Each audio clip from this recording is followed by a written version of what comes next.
Saw you standing there in a crowded room.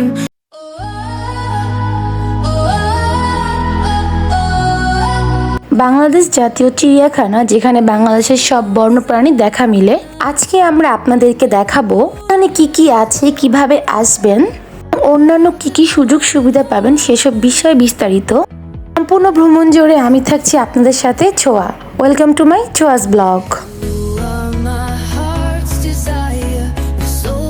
চিড়িয়াখানায় প্রবেশ মূল্য জনপ্রতি 50 টাকা। বছরের উপরে যারা আছেন তাদের সবার জন্য টিকিট একদম বাধ্যতামূলক কিনতেই হবে।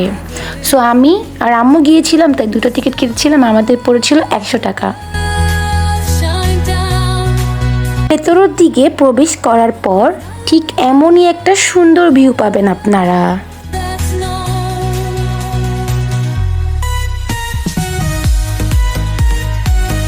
পাখি বা বিভিন্ন ইভেন্ট উপভোগ করার জন্য চিড়িয়াখানায় আসলে অবশ্যই হাতে অনেকটা সময় নিয়ে আসবেন, তাহলে সুন্দর করে ঘুরে আপনারা দেখতে পাবেন। পাশেই থাকবে তথ্য কেন্দ্র, চিড়িয়াখানা সম্পর্কে সব কিছু এখান থেকেই জানতে পারবেন। আর আমরা গিয়ে হাতের বামে দেখলাম খুব সুন্দর কিছু চিত্রা হরিণ। বড় সড়ো একটা এরিয়া জুড়ে ছিল এই সুন্দরবনে সেই চিত্রা হরিণগুলো।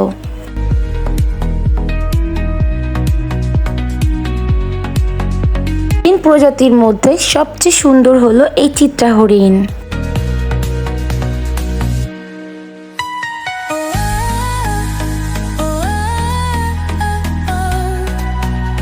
বাংলাদেশের জাতীয় চিড়িয়াখানা ঢাকার মিরপুরে অবস্থিত একটি চিড়িয়াখানা। এটি বাংলাদেশ সরকারের মৎস্য প্রাণী সম্পদ একটি প্রতিষ্ঠান। এখানে রয়েছে প্রাণী পুষ্টি শাখা, পশু পাখিদের হসপিটাল।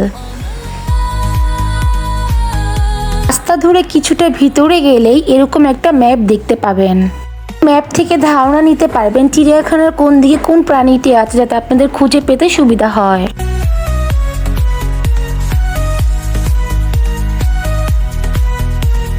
ম্যাপের পাশ কাটিয়ে ভেতরে গেলেই এরকম বড় একটা খাঁচা দেখতে পাবেন, যার ভিতরে রয়েছে হরেক রকমের বানর।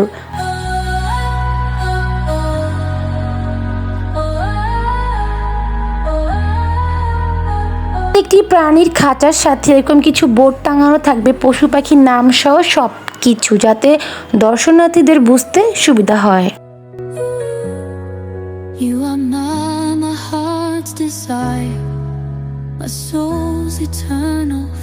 চিকেন পাখিগুলো এক অদ্ভুত রকমের, যাদের ঠোঁটগুলো বিশাল আকৃতির বড় হয়। আর একটু সামনের দিকে এগুলোই দেখতে পারবেন সজারু, যে প্রাণীগুলো শুধু শুয়ে থাকে, সামনের দিকে আসতেই চায় না।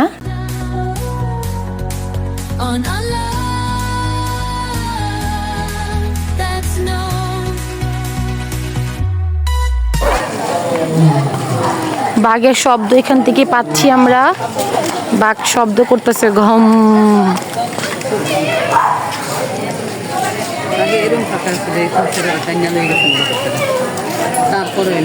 ওই যে কোনার মধ্যে বসে আছে স্যারে। এটা হলো পুরুষ বাঘ।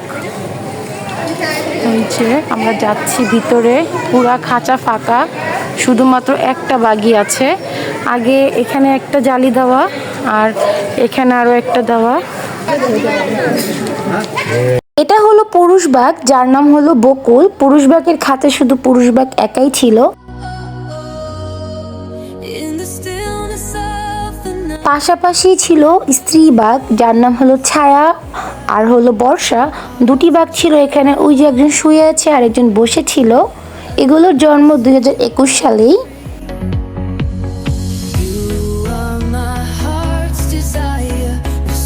গাইস, এতক্ষণ আমরা বাঘ দেখেছি, এখন যাচ্ছি আরো অন্য জীবজন্তু দেখার জন্য। বাট এখানে এত এত কাঁঠাল, এটার মধ্যে হয়তো বা কোনো একটা প্রাণী ছিল, বাট এখন আর নেই। আর এখানে সুন্দর একটা সিঁড়ি, নেমে নেমে যাচ্ছি। ওই জাম্মু, আমি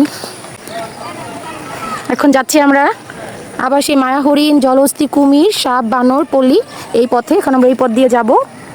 এই যে এখানে চাইলে বসে একটু রেস্ট করা যায়। রাস্তা কিন্তু আগের থেকে অনেক সুন্দর করেছে। এই হলো সেই মায়া হরিণ, যা দেখতে একটু অন্যরকম হয়।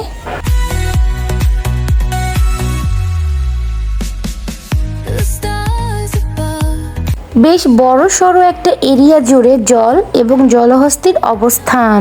জলহস্তি দিনের অধিকাংশ সময় পানির মধ্যেই ডুবে থাকে। পানির মধ্যে থাকার কারণে এগুলোর নাম দেওয়া হয়েছে জলহস্তি।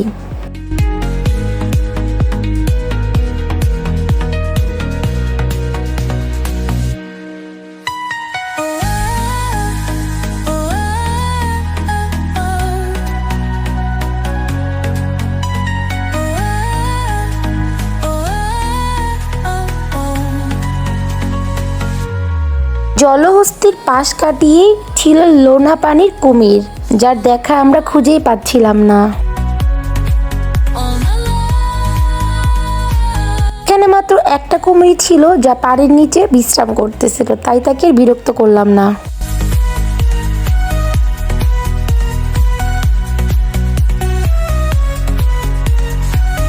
এরই পাশে চোখ পড়বে সুন্দর নীল ময়ূরের দিকে। পুরো খাঁচা জুড়ে নীল ময়ূরে ভরা।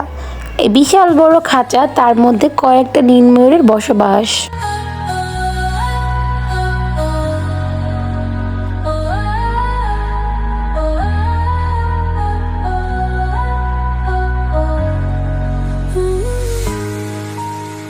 বন্ধুরা, কিছু দূর হেঁটে গেলে চোখে পড়বে সাপের বসবাস। সবচেয়ে বড় সাপ অজগর সাপুরা। সাপটা বিশাল বড়, এই যে এখানে শুয়ে আছে। এটা নাকি অতটা বড় না, মিডিয়াম সাইজের সাপটা বেশ আকারের মোটা ছিল, দেখতে বেশ বড়। সাপের খাঁচার মধ্যে একটা জিনিস খেয়াল করেছি, প্রত্যেকটা সাপের খাঁচার ভিতরে গ্লাস দিয়ে আটকানো, যাতে সাপগুলো বের হয়ে কারো ক্ষতি করতে না পারে, তাই এরকম ব্যবস্থা করা।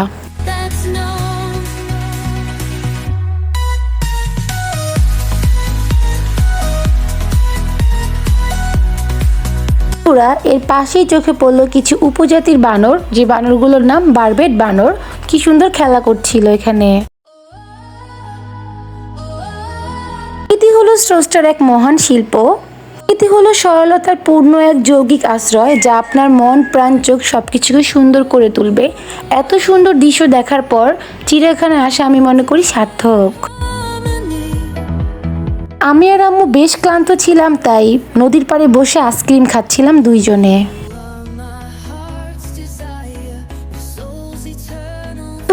এখন যাচ্ছি রাজধনেশ পাখি দেখতে। নামটা যেমন ডিফারেন্ট, পাখিগুলো দেখতেও অনেকটা ডিফারেন্ট হয়ে থাকে।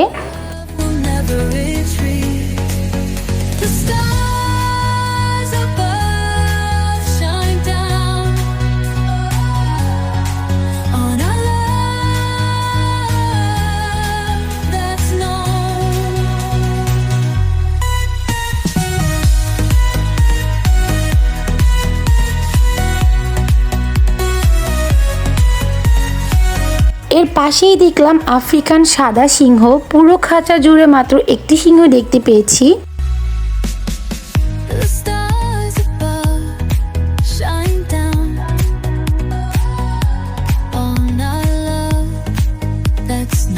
সিংহর পাশাপাশি ছিল স্ত্রী সিংহ লিলি আর সুসান, যারা খাওয়া দাওয়া করে ঘুমাচ্ছিল, এই জন্য ওদের দেখা আমরা পাইনি। ওখানে কিছু মাংসের টুকরা দেখতে পেলাম পড়েছিল। এই প্রাণীটির নাম হলো এশিয়ান কালো ভাল্লুক, যে পুরো খাঁচা ঘুরে ঘুরে আমাদের খেলা দেখাচ্ছিল।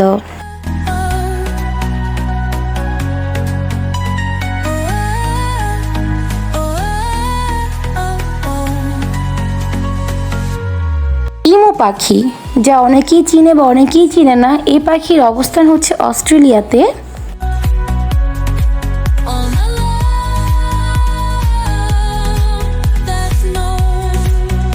পাখির একটি ভালো বৈশিষ্ট্য দিক হলো তারা সবাই একত্রিত থাকতে পছন্দ করে।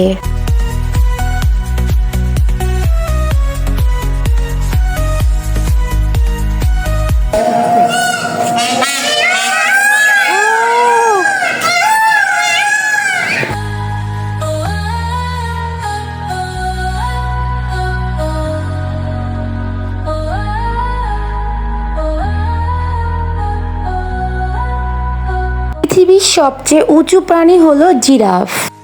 হ্যাঁ বন্ধুরা, এদের চেয়ে উঁচু প্রাণী পৃথিবীতে আর একটিও নেই। পৃথিবীর সবচেয়ে বড় প্রাণী হলো হাতি আর সবচেয়ে উঁচু প্রাণী হলো জিরাফ। উচ্চতা বলতে গেলে এক একটি গাছের সমান হয়ে থাকে।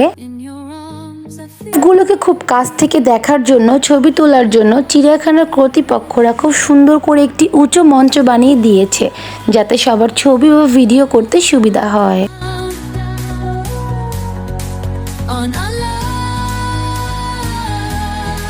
গুলো বেশ আকারের বড় এবং লম্বা হয়। তারা মাথা নিচু করে খাবার খেতে পারে না, তাই খাবারের জন্য ওদের স্থান উঁচু করে দেওয়া আছে। পরবর্তী এরিয়াতে রয়েছে জেব্রা, যা দেখতে খুবই সুন্দর হয়, ডোরাকাটা জেব্রা।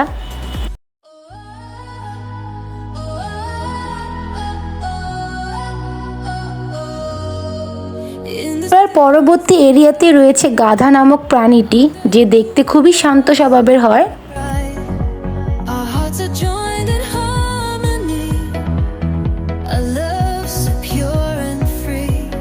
বিশ্বের সবচেয়ে বড় প্রাণী এশিয়ান হাতিদের ঘরবসতি এর পাশেই ছিল। অনেকগুলো হাতি ছিল এইখানে ও সবগুলোই ছিল সেকলে বাঁধা। যদি এভাবে বেঁধে না রাখে তাহলে যে কোনো মুহূর্তে বড়সড় দুর্ঘটনা ঘটিয়ে দিতে পারে।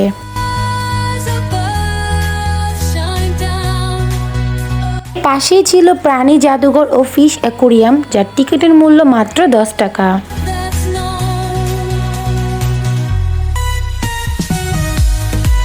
গড়ে ঘের দিয়ে প্রবেশ করার প্রথমেই চোখে পড়বে বিশাল বড় আকৃতির তিমির একটি কঙ্কাল, যা সুন্দর করে সংরক্ষণ করে রাখা হয়েছে মিউজিয়ামের ভিতরে।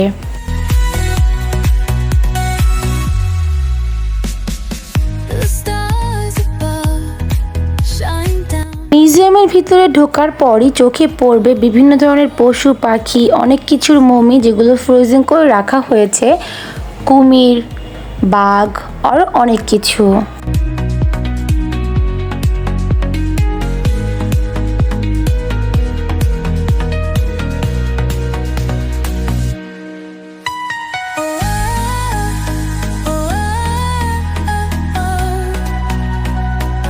এই হলো জলহস্তির চামড়া। এখানে বিভিন্ন পশু পাখির চামড়া, অনেক কিছু ফ্রোজেন করে রাখা হয়েছে, যেগুলোতে হাত দেওয়া একদমই নিষেধ।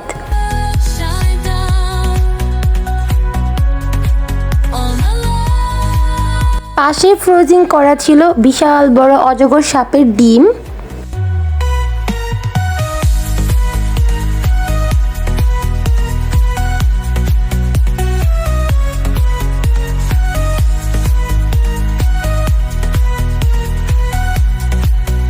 হলো অজগর সাপের বিশাল বড় একটা চামড়া, যার কিছু অংশ মিউজিয়ামে রাখা হয়েছে।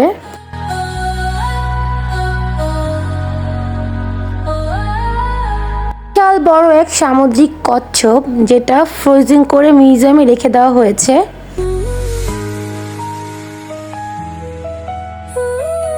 আমরা প্রবেশ করছি ফিশ অ্যাকুয়ারিয়ামের ভিতরে। যত জানা অজানা মাছ, যেগুলো আমরা কখনো দেখিনি বা নামও শুনিনি, এই ফিশ অ্যাকুয়ারিয়ামের ভিতরে অনেক ধরনের মাছ ছিল, যেরকম এই জেব্রা তেলাপিয়া, যেটার নাম আমি ফার্স্ট টাইম শুনেছি, দেখতে কিন্তু অনেক সুন্দর ছিল।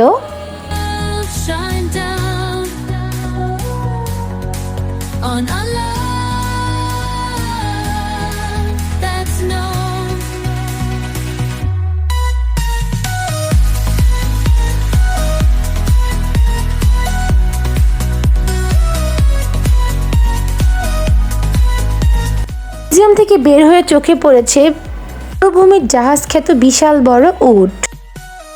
বড় এই প্রাণীটি এখানে মাত্র একটিই ছিল। চিড়িয়াখানায় নতুন সংযোজন, যা প্রায় 2-3 বছর ধরে আছে। এর পাশেই চোখ গিয়েছে বিশাল আকৃতির গন্ডারের দিকে। আফ্রিকান গন্ডার, বিশাল একটা এরিয়া নিয়ে একটি গন্ডারের বসবাস।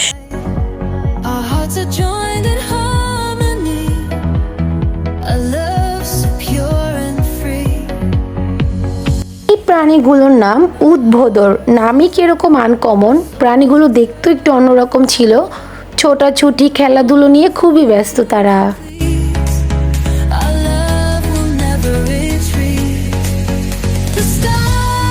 পাশেই ছিল বাংলাদেশের জাতীয় চিড়িয়াখানা শিশু পার্ক, যা প্রবেশ যে কেউ প্রবেশ করতে পারবে। ভিতরে থাকা রাইডগুলোতে উঠতে গেলে কিছু টাকা গুনতে হবে সবাইকে। গাইস, আমরা এখন বের হয়ে যাচ্ছি। এখন বাজে অলমোস্ট 6টা। আমি আর আম্মু অনেক ক্লান্ত, এই যে আম্মু হাঁটতে হাঁটতে পা ব্যথা হয়ে গেছে, অনেকটা পথ। আর যারাই আসবেন একটু হাতে সময় নিয়ে সকাল সকাল বের হইলে পুরোটা চিড়িয়াখানা ঘুরে দেখা যায়। এখানে দেখার মতো অনেক কিছু আছে আর অনেক বড় একটা এরিয়া, তো সো যত টাইম নিয়ে আসবেন অত আপনার জন্য ভালো। তো আমরা এসেছিলাম দুপুরে 2টায়, সকাল আসলে আরও বেশি ভালো হইতো। তো এখন আমরা বের হয়ে যাচ্ছি আর আস্তে আস্তে মানুষজন কমেও গেছে। বন্ধুরা, আজকে চিড়িয়াখানার ভিডিওটি কেমন হয়েছে কমেন্ট করতে কিন্তু কেউ ভুলবেন না। এখনও আমার চ্যানেলটি সাবস্ক্রাইব করেননি, অবশ্যই সাবস্ক্রাইব করবেন, পাশে থাকা বেল আইকনটি ক্লিক করে দিবেন। আজকের ভিডিও এইটুকুই, দেখা হবে নেক্সট কোনো সুন্দর ব্লগে। সবাই ভালো থাকবেন, সুস্থ থাকবেন। আল্লাহ হাফেজ, টাটা।